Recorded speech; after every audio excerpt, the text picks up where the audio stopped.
Série O Selo de Deus na Lei. O tema de hoje é a Lei de Deus no livro de Romanos.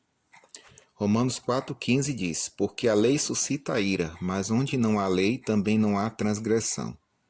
Romanos 5,13 diz também: Porque até o regime da lei havia pecado, mas o pecado não é levado em conta quando não há lei.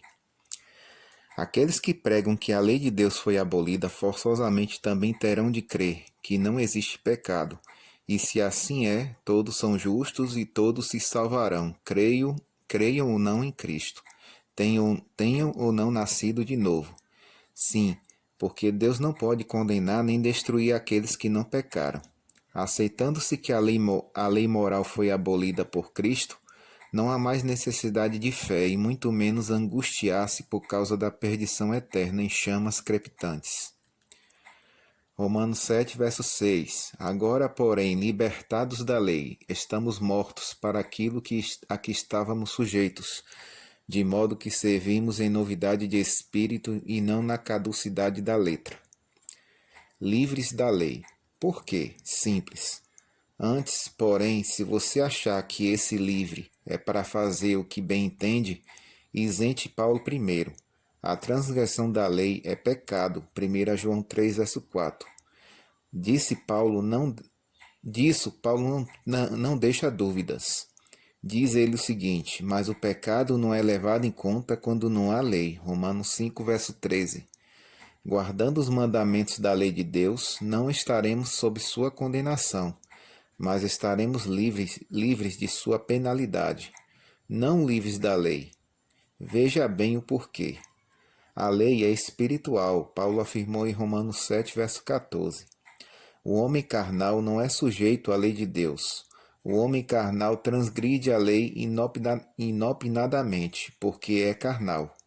Este homem rouba e a lei diz: não furtarás. Quando, porém, este homem se converte, deixa de roubar, passa da esfera carnal para a espiritual, que é a própria esfera da lei.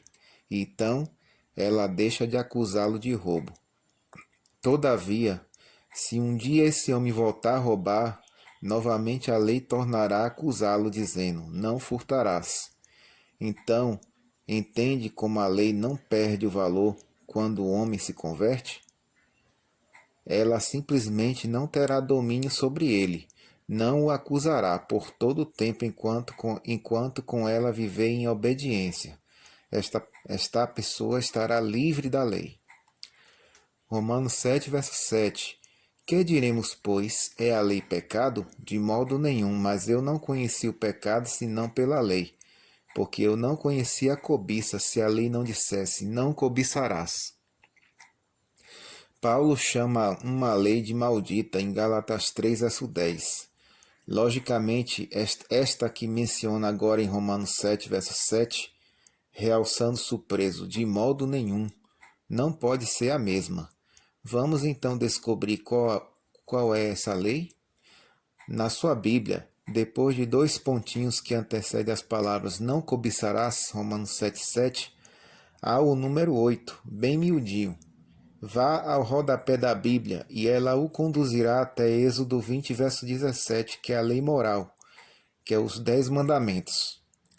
Nunca foi difícil, mesmo em meio à profunda dialética paulina, descobrir que ela exaltava a lei moral, mesmo porque ensinava que sem a sua vigência atuante não poderia existir o pecado. O pecado é a força da lei, ou seja, existe porque a lei o aponta e o revela.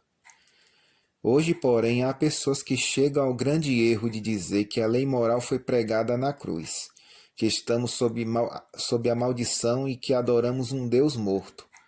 Tudo isso já nos disseram, portanto, é experiência própria. Mas para Paulo não é assim de modo nenhum, enfatiza o apóstolo Paulo. Ele só se apercebeu da malignidade do pecado quando se espelhou na lei de Deus. Diante dela, a lei, o acusou de cobiça. Por outro lado, quando Paulo era carnal, isto é, antes de sua conversão, ele cobiçava, matava, praticava atos de judiar os crentes e sua consciência não lhe doía. Participou da morte de Estevão e tudo lhe era normal. Mas agora Saulo é Paulo, o ímpio é cristão, o carnal é espiritual. E assim descobriu ele o verdadeiro valor da lei, e no poder de Cristo a ela obedeceu enquanto teve fôlego de vida. Mas 3 textos claros definem, se houver dúvidas, que a lei é imprescindível na dispensação cristã para que possamos apresentar ao mundo que o pecado ainda impera e, portanto, há necessidade do Salvador Jesus. O primeiro texto é Romanos 3, 19 e 20, que diz: Porque pela lei vem o pleno conhecimento do pecado. Romanos 4, verso 15: Mas onde não há lei, também não há transgressão. Romanos 5,13: Mas o pecado não é levado em conta, não havendo lei. É bastante claro o ensino de Paulo, ele não tem dúvida. A lei permanece em vigor enquanto existir pecado. Quando, porém, este chegar ao fim, a vigência da lei cessa. Romanos 7, verso 8. Mas o pecado, tomando ocasião pelo mandamento, despertou em mim toda sorte de concupiscência, porque sem lei está morto o pecado. O apóstolo Paulo descobriu e ensinou que não teria conhecido o pecado se não fosse a lei. Disse que o pecado não teria valor, estaria morto se não existisse a lei. A lei lhe revelou a hediondez do pecado, por isso ele afirmou: o pecado reviveu e eu morri. Romanos 7, verso 9. Mas Paulo não permaneceu morto. Observando a lei, o pecado desapareceu. Ele reviveu para uma vida nova, e quem morreu agora foi o pecado, enquanto ele vivia em obediência, livre da penalidade da lei. Romanos 10, verso 4 diz: Porque o fim da lei é Cristo, para a justiça de todo aquele que crê. Este texto, se for lido com o espírito de quem em certa ocasião o leu para nós, tentando provar que ele cancelava por completo a lei moral, que fora abolida na cruz, e que quem a observa é maldito, e outros mitos, certamente estará do lado do erro. Se o termo fim, que está em Romanos 10,4, que é proveniente da palavra grega telos, empregado aqui neste texto, ter como querem o sentido de término, encerramento, abolição, então o mesmo peso e a mesma medida terão que ser aplicada em 1 Pedro 1,9, que diz assim: alcançando o fim da vossa fé, a salvação das vossas almas.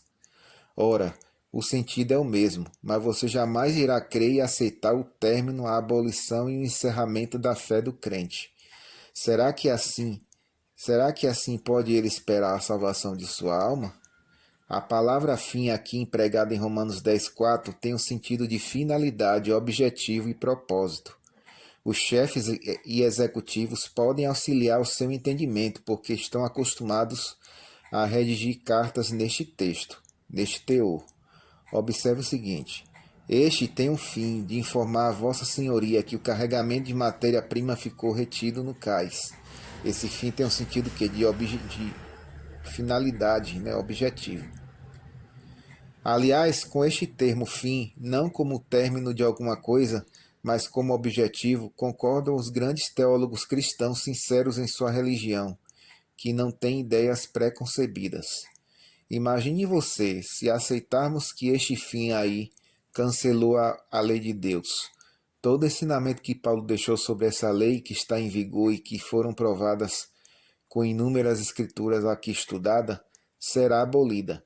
E, sendo assim, deveremos também apoiar a macabra ideia de que chegou ao fim, a obrigação de temer a Deus.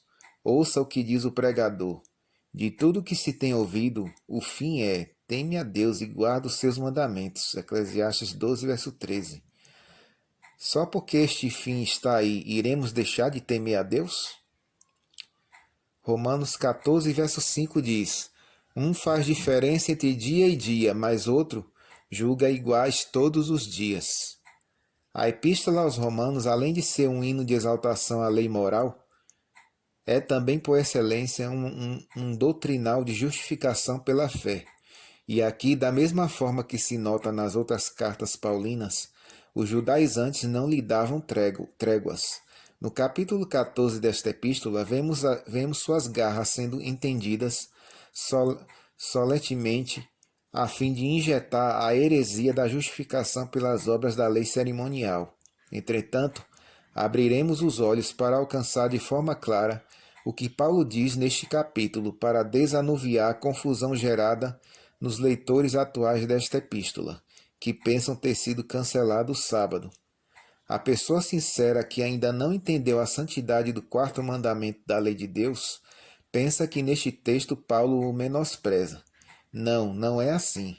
O primeiro passo a dar para desvendar o assunto é descobrirmos de que dia trata este texto, de Romanos 14, verso 5.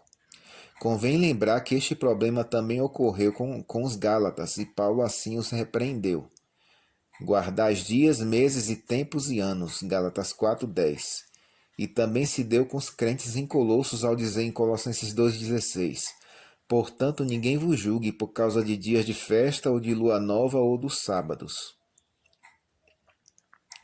Portanto, dia e dias de Romanos 14:5 é o próprio de Gálatas e também o mesmo dos Colossenses, que não é outra coisa senão as festas judaicas que compunham a lei cerimonial. Estes festivais obedeciam um calendário anual e, quando chegavam, o dia era considerado sábado e revestido de toda a santidade conferida ao sábado do sétimo dia da semana. Estas cerimônias foram exigidas antes da morte de Cristo, porque eram sombras de Cristo. Vindo ele, acabou. A insistência dos judaizantes ao reviver tais festas era a pura recusa às doutrinas cristocêntricas apresentadas por Paulo. Por ocasião desses incidentes, todos guardavam o sábado, Atos 15, verso 21. O próprio Paulo o guardou em todas as suas viagens e estabelecimento de igrejas. Os apóstolos e os discípulos guardavam o sábado. Isso está em Mateus 28, verso 1, Marcos 15, 42, Marcos 16, verso 1, Lucas 23, versos 54 a 56, Atos 13, versos 14 e 27, Atos capítulo 13, versos 42 e 44, Atos 17, verso 2 e Atos 18, verso 1 a 4. Paulo escreveu a epístola aos Romanos no ano de 58 depois de Cristo. Jesus, antes de morrer no ano 31 depois de Cristo, advertiu aos discípulos que não transmedissem o sábado. Mateus 24, verso 20. Quando na destruição de Jerusalém pelos romanos, que se daria no ano 70 depois de Cristo. Portanto, 12 anos depois que Paulo escreveu aos Romanos, o sábado era guardado pelos discípulos solicitados por Cristo. Daí a conclusão coerente de que Paulo está se referindo aos dias, os sábados cerimoniais, e nunca ao sábado semanal no capítulo 14 de Romanos. Tito 3, verso 9 diz: Mas não entre em questões loucas, genealogias e contendas, e nos debates sobre a lei, porque são coisas inúteis e vãs. 1 Timóteo 1, verso 4 diz: Não se deem a fábulas ou genealogias intermináveis que mais produzem questões do que edificações de Deus, que consiste na fé. Assim eu faço agora. Paulo sempre encontrou acérrimos judaizantes em seu caminho, preocupados em promover debates acerca do ritualismo e fábulas judaicas. Estes dois textos que acabamos de ler dizem bem a preocupação do apóstolo em preservar seu rebanho da escravidão enfadonha da lei cerimonial, que tais contendores desejavam acirradamente colocar em uso em todos os lugares.